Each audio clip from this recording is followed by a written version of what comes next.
ಪ್ರಜಾಪಿತ ಬ್ರಹ್ಮಕುಮಾರಿ ಈಶ್ವರಿ ವಿದ್ಯಾಲಯ ವತಿಯಿಂದ ಕೃಷ್ಣ ಜನ್ಮಾಷ್ಟಮಿ ಹಾಗೂ ರಕ್ಷಾ ಬಂಧನ ಕಾರ್ಯಕ್ರಮ ಮಳವಳ್ಳಿ ಪಟ್ಟಣದ ಶ್ರೀ ಪ್ರಜಾಪಿತ ಬ್ರಹ್ಮಕುಮಾರಿ ಈಶ್ವರಿ ವಿದ್ಯಾಲಯದ ಆವರಣದಲ್ಲಿ ನಡೆಸಲಾಯಿತು. ಕಾರ್ಯಕ್ರಮವನ್ನು ಪ್ರಜಾಪಿತ ಬ್ರಹ್ಮಕುಮಾರಿ ಈಶ್ವರಿ ವಿದ್ಯಾಲಯ ಮದ್ದೂರು ಶಾಖೆಯ ಮುಖ್ಯಸ್ಥೆ ಬಿಕೆ ರಾಧಕ್ಕ ಉದ್ಘಾಟಿಸಿ ಮಾತನಾಡಿ, ಕೃಷ್ಣನ ಒಳ್ಳೆಯ ಗುಣವನ್ನು ನಮ್ಮಲ್ಲೂ ಅಳವಡಿಸಿಕೊಂಡಾಗ ಮಾತ್ರ ಉತ್ತಮ ಪ್ರಜೆಯಾಗಬಹುದು ಎಂದರು. ಪ್ರತಿದಿನ ಧ್ಯಾನ ಮಾಡಿದರೆ ಮನಸ್ಸು ಹತೋಟಿಯಲ್ಲಿಟ್ಟು ಇಟ್ಟುಕೊಳ್ಳಬಹುದು ಎಂದರು. ಇದೇ ವೇಳೆ ಪ್ರತಿಯೊಬ್ಬರಿಗೂ ರಾಖಿ ಕಟ್ಟುವ ಮೂಲಕ ರಕ್ಷಾಬಂಧನ ಆಚರಿಸಲಾಯಿತು. ಕಾರ್ಯಕ್ರಮದಲ್ಲಿ ಮಳವಳ್ಳಿ ಪಟ್ಟಣದ ಪ್ರಜಾಪಿತ ಬ್ರಹ್ಮಕುಮಾರಿ ಈಶ್ವರಿ ವಿದ್ಯಾಲಯದ ಮುಖ್ಯಸ್ಥೆ ವಸಂತಕ್ಕ, ಕೆಎಂದೊಡ್ಡಿ ಶಾಖೆಯ ಗೌರಕ್ಕ, ಬ್ಯಾಂಕ್ ವೀರಪ್ಪ ಸೇರಿದಂತೆ ಹಲವರು ಇದ್ದರು.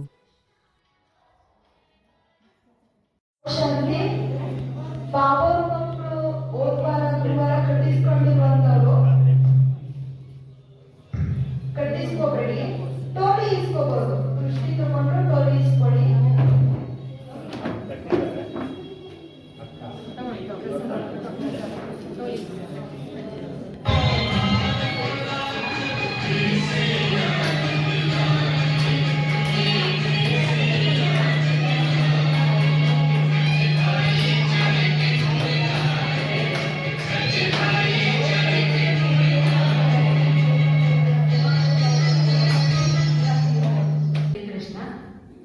ಪರ್ಫೆಕ್ಟ್ ಆತ್ಮ, ನೀವು ಯಾವುದೂ ನ್ಯೂನ್ಯತೆ ಕಾಣಂಗಿಲ್ಲ.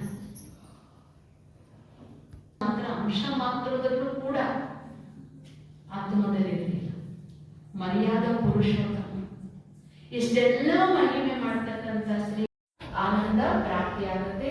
ಈ ಜೀವನದಲ್ಲಿ ಯಾವುದೇ ಜೀವನದ ಭೌತಿಕ ಜೀವನದಲ್ಲಿ ಇರಿ, ಒಂದು ಗಂಟೆ ಭಗವಂತನ ಮುರುಳಿಯನ್ನು ಕೇಳಿ, ಜ್ಞಾನವನ್ನು ಕೇಳಿ ತಮ್ಮ ಜೀವನ ಪಾವನ ಮಾಡ್ಕೊಳ್ಳಿ ಅಂತ ಕೃಷ್ಣ ಜನ್ಮಾಷ್ಟಮಿ ದಿನ ನಾನು ಶುಭ ಕಾಮನೆಯನ್ನ ನಿಮ್ಮೆಲ್ಲರಿಗೂ ವ್ಯಕ್ತಪಡಿಸ್ತೇನೆ.